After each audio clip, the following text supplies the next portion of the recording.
दोस्तों नमस्कार, मैं जगन्नाथ गौतम, देश रोजाना यूट्यूब मंच। दोस्तों आज हम जो बात कर रहे हैं वो बसपा के भविष्य के बारे में है। दोस्तों ये एक बड़ी घटना है कि एक दलितों की पार्टी का राष्ट्रीय पार्टी होना और देश के सबसे बड़े राज्य का किसी दलित, वो भी किसी महिला का मुख्यमंत्री बनना। 2007 में जब बहन मायावती अपने दम पर बसपा को सत्ता में लेकर आई तो ये दुनिया का एक 8वां आश्चर्य जैसा था। कोई सपने में भी नहीं सोच सकता था कि कोई दलितों की बाहुल्य पार्टी, बहुजन पार्टी, दलित कुचले समाज की पार्टी अपने दम पर भी भारत में सत्ता में आ सकती है, वो भी महिला। लेकिन दोस्तों बहन मायावती का देश के सबसे बड़े राज्य का मुख्यमंत्री बनना बहुजन समाज के लिए बहुत बड़ी घटना थी।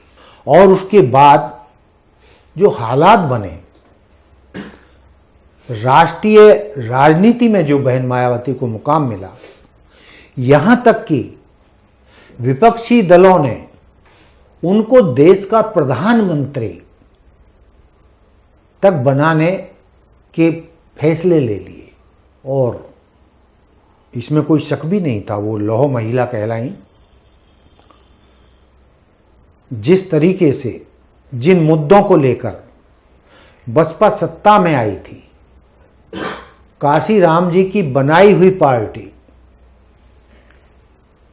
सत्ता में आई थी, वह एक बहुत बड़ी घटना थी। लेकिन दोस्तों हुआ क्या?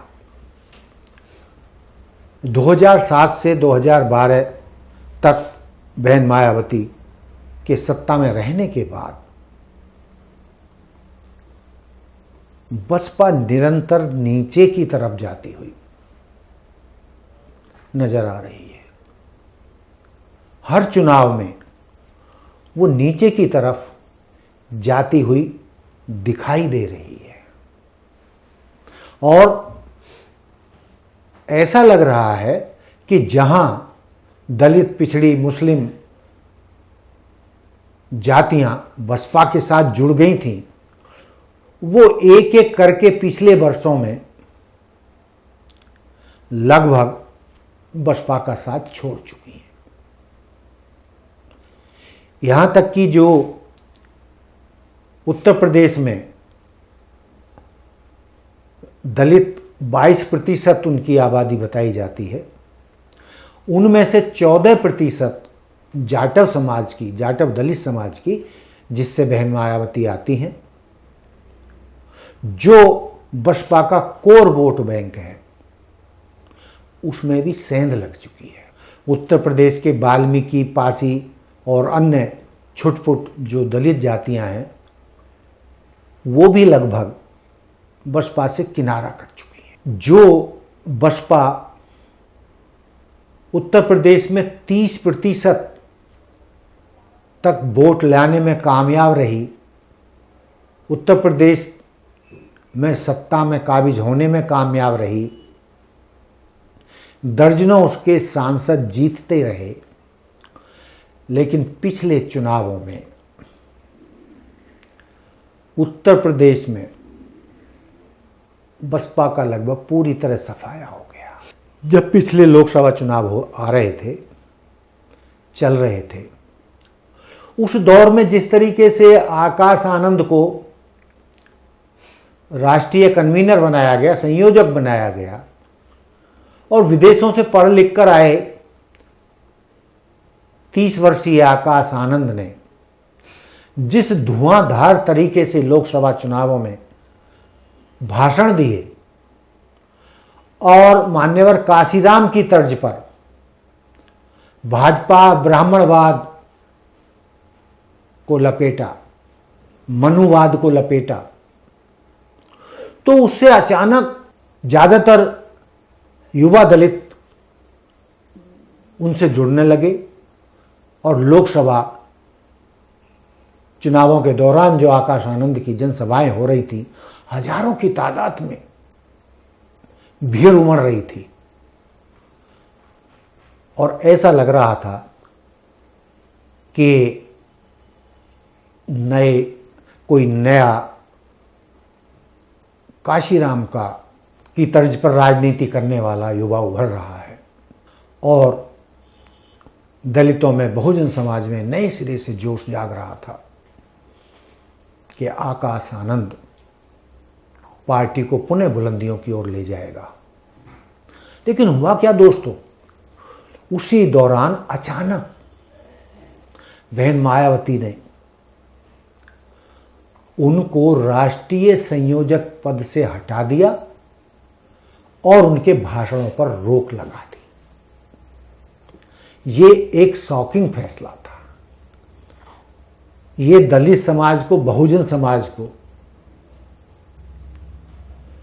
चौंकाने वाला फैसला लगा और बहन मायावती के खिलाफ आवाज उठने लगी और किसके कहने पर आकाश आनंद को कन्वीनर के पद से हटाया गया, उनके भाषण बंद किए गए,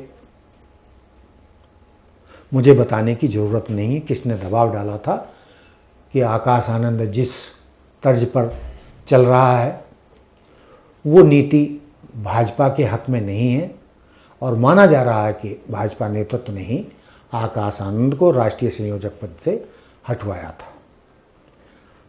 बहरहाल लोकसभा चुनाव हुए, बसपा का डिब्बा गोल हो गया। मायावती जी को शायद एहसास हुआ कि उनसे गलती हुई है, आकाश आनंद को किसी भी दबाव में उनको हटाना नहीं चाहिए था। उन्होंने फिर उसको वापस उसी लाड़ प्यार से राष्ट्रीय संयोजक का पद सौंपा और नए सिरे से आकाश आनंद फिर अपनी तर्ज पर बहुजन पार्टी को, बहुजन समाज पार्टी को ऊपर उठाने का काम करने लगे। लेकिन दोस्तों, कुछ लोगों को यह गवारा नहीं था कि आकाश आनंद इतनी तेजी से आगे बढ़े, तो उन्होंने शिकायत कर करके न केवल आकाश आनंद को बल्कि उनके ससुर जो मान्यवर काशीराम जी के समय के बसपा नेता थे उनको और आकाश आनंद की पत्नी को पार्टी से निकाल बाहर किया। न केवल संयोजक पद से हटाया, उन पदों से हटाया, बल्कि बसपा से भी उन्हें निकाल बाहर किया। दोस्तों, आप जानते हैं कि आने वाले समय में यानी 2027 की शुरुआत में ही उत्तर प्रदेश में चुनाव होने वाले हैं। तो आकाश आनंद को, अशोक सिद्धार्थ को जिस तरीके से पार्टी से हटाया गया है, तो उससे बसपा में बड़ी कशमकश चल रही है। अंदर खाने बहुत मंथन चल रहा है, क्योंकि बहन मायावती जी तो जब से सत्ता से बाहर गई हैं, बाहर निकलती नहीं है। न वो किसी के सुख में, न शादी में, न ब्याह में, न मरे में, न रे में, समाज के बीच में जाती नहीं है। आकाश आनंद ही जाने लगा था, वही बसपा से लोगों को जोड़ने लगा था, बहुजन समाज उसके साथ खड़ा होने लगा था। लेकिन दोस्तों, अब जो खबरें निकल कर आ रही हैं, जो राजनीतिक पंडित बता रहे हैं,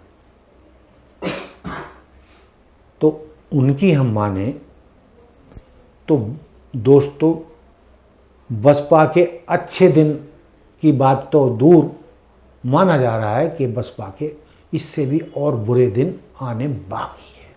क्योंकि 30% जो उत्तर प्रदेश में वोट बैंक था बसपा का, बहन मायावती का, वो 9% से भी कम पर आकर टिक गया है। जबकि उत्तर प्रदेश में 22% दलित हैं, जिनमें 14% तो जाटव समाज से ही हैं। और जाटव समाज उत्तर प्रदेश का सबसे बड़ा समुदाय है।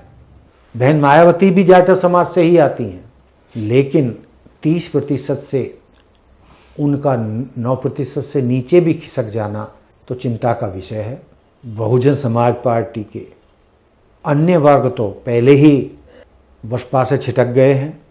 दलित समाज के पासी समाज, वाल्मीकि समाज और अन्य जो छुटमुट दलित समुदाय के लोग हैं, समाज हैं, उन पर बसपा पहले ही कब्जा कर चुकी है।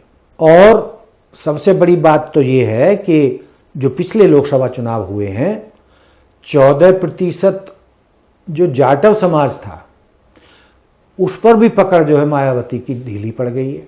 यानी एक तो वो उम्मीदवार जिस जाति का उम्मीदवार खड़ा किया था, प्लस दलित समाज के या खासकर जाटव समाज के जो वोट थे वो उनको पड़ते थे, लेकिन सब कुछ मिलाकर भी 9% से नीचे वोट आ गए। तो ये माना जा रहा है कि जो उनका बेस वोट बैंक था, जाटव समाज 14% था, वो भी आधा उनसे खिसक गया है। और वो कुछ कांग्रेस के साथ गया, कुछ सपा के साथ गया और कुछ थोड़ा बहुत भाजपा के साथ भी गया। तो माना यह जा रहा है कि भाजपा ये चाहती है कि जो कांग्रेस का जो कालांतर में वोट बैंक रहा था, जिसके सहारे वो 6 दशक तक सत्ता में रही, उत्तर प्रदेश में भी और देश में भी, तो कांग्रेस का वोट बैंक जो था वो दलित, मुस्लिम, ब्राह्मण और पिछड़ा समाज था। और दलित, ब्राह्मण, मुस्लिम तो उसके कोर वोट बैंक था। तो भाजपा आने वाले उत्तर प्रदेश विधानसभा चुनावों में चाहती है कि जिस तरीके से उसे 80 में से 80 लोकसभा सीटों में से 31 सीटें रह गई। और ये सब क्यों हुआ कि दलितों का एक बहुत बड़ा हिस्सा, मुस्लिमों का एक बहुत बड़ा हिस्सा, ब्राह्मणों का भी किसी हद तक हिस्सा, कुछ और पिछड़ी जातियों का भी एक बड़ा हिस्सा कांग्रेस सपा गठबंधन को चला गया, जिससे कांग्रेस 31 पे आकर टिक गई। तो कहा यह जा रहा है कि भाजपा नेतृत्व जो है ये चाहता है कि कांग्रेस और सपा को कमजोर करने के लिए या इंडिया गठबंधन को कमजोर करने के लिए उत्तर प्रदेश में मुस्लिम, जाटव, दलित वोट बैंक यदि उनके पास ना आए तो इंडिया गठबंधन या आप कहें सपा कांग्रेस गठबंधन के पास भी ना जा पाए, तो भाजपा नेतृत्व इस तरीके से बसपा को और बहन मायावती को इस्तेमाल करना चाहता है। लेकिन दोस्तों, जिस तरीके से रामजी गौतम को, जो राज्यसभा में बसपा के सांसद हैं, उनको राष्ट्रीय कन्वीनर बनाया है, उससे सारा खेल साफ हो जाता है। शायद बसपा के कट्टर समर्थकों को भी धक्का लगे कि रामजी गौतम जो बसपा के राज्यसभा से सांसद चुने गए थे वो भाजपा की मदद से बने थे, भाजपा के सहयोग से ही वो राज्यसभा में जा पाए थे। और जो व्यक्ति भाजपा के सहयोग से राज्यसभा का सांसद बना, उसी को राष्ट्रीय कन्वीनर बना दिया गया है। तो आप समझ सकते हैं कि बसपा का आने वाले चुनावों में क्या हाल होने वाला है, भाजपा किस तरीके से उसका इस्तेमाल करने वाली है। भाजपा बसपा को इस स्थिति में रखना चाहती है कि ना तो वो जीते लेकिन पूरा वोट बैंक भी उससे साफ ना हो, और वो बसपा में जो उम्मीदवार खड़े हों वो इस तरीके से उनकी पसंद के, यानी भाजपा नेतृत्व की पसंद के खड़े किए जाएं जिससे वो कांग्रेस और सपा के वोट कटवा साबित हों और भाजपा को जिताने में मदद करें।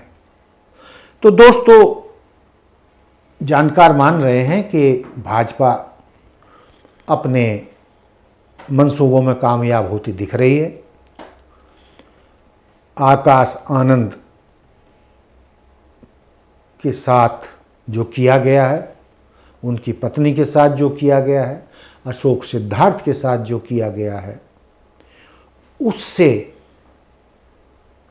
बसपा के और बुरे दिन आने वाले हैं। दोस्तों, 2012 के बाद बसपा सत्ता से बाहर है, तो 2027 में चुनाव होने हैं। 8, 7, 15 साल हो जाएंगे सत्ता से बाहर, और 2027 में भी बसपा सत्ता में दूर दूर तक आती नहीं दिखाई दे रही। तो जो पार्टी 20 साल सत्ता से दूर रहेगी, दूर हो जाएगी, और मायावती जी धीरे धीरे से 80 की उम्र तक पहुंच जाएंगी, तो पार्टी को संभालेगा कौन? रामजी लाल तो संभाल नहीं सकते। आकाश आनंद जो एक नई रोशनी थी बसपा में, उसको भी बुझा दिया है मायावती जी ने।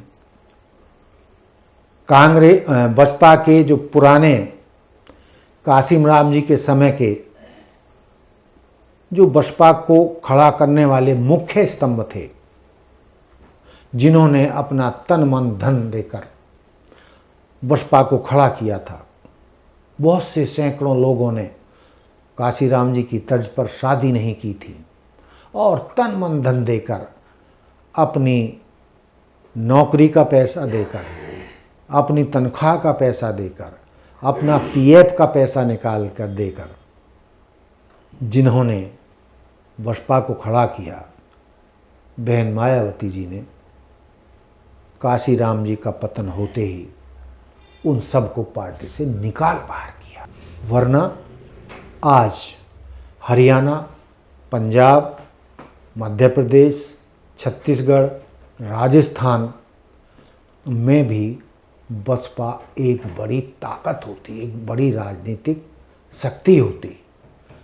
लेकिन दोस्तों, जो मैं कह रहा हूँ, जो बसपा को ऊंचाइयों पर देखना चाहते हैं उनको तो मेरी बात अच्छी लगेगी, लेकिन जो अंधभक्त हैं, जैसे भाजपा के अंधभक्त हैं, ऐसे ही बहन मायावती जी के भी अच्छे खासे अंधभक्त हैं, जिनकी दूरदृष्टि नहीं है, जो वो बहन मायावती की किसी गलत कदम का विरोध भी नहीं कर पाते हैं, उनको मेरी बात बुरी लगेगी। लेकिन दोस्तों, मैं अंतिम बार ये कह रहा हूँ कि आकाश आनंद को पार्टी से हटाना, पदों से हटाना बसपा के लिए आखिरी कील साबित हो सकता है। और खुदा ना खास्ता आकाश आनंद यदि कांग्रेस में चले गए, ऐसी कुछ आशंका भी जताई जा रही है, या वो भीम आर्मी के साथ जुड़ गए, ऐसी भी शंकाएं जताई जा रही हैं, या उन्होंने अपनी पार्टी बना ली, तो उन हालातों में बसपा की क्या दुर्गति होगी, ये कहने की मुझे ज़रूरत नहीं है। काशीराम जी के समर्थक, बसपा के समर्थक, जिन्होंने अब तक बसपा को अपने खून पसीने से सींचा है, वो हर हाल में बसपा को ऊंचाइयों पर देखना चाहते हैं, सत्ता में लौटाना चाहते हैं, सत्ता में देखना चाहते हैं। बहन मायावती को उत्तर प्रदेश की मुख्यमंत्री, देश की प्रधानमंत्री बनते देखना चाहते हैं। लेकिन दोस्तों, दिन में सपने देखने से तो कुछ नहीं होगा जब तक पार्टी को, काशीराम जी के सपनों की पार्टी दोबारा नहीं बनाया जाएगा। काशीराम जी के सिद्धांतों पर नए सिरे से बसपा को नहीं खड़ा किया जाएगा और उभरते हुए बसपा के आकाश आनंद जैसे सितारों को डुबो दिया जाएगा, तो उन हालातों में तो लगता नहीं है कि बहुजन समाज पार्टी के दिन फिर से अच्छे आएंगे। तो मैं कितना सही कह रहा हूँ, कितना गलत कह रहा हूँ, मुझे आपके कमेंट्स का इंतज़ार रहेगा, जिससे मुझे ये पता चले कि मेरी बातें पार्टी के हक में कितनी हैं और पार्टी के खिलाफ कितनी हैं। तो दोस्तों, देखते रहिए देश रोजाना।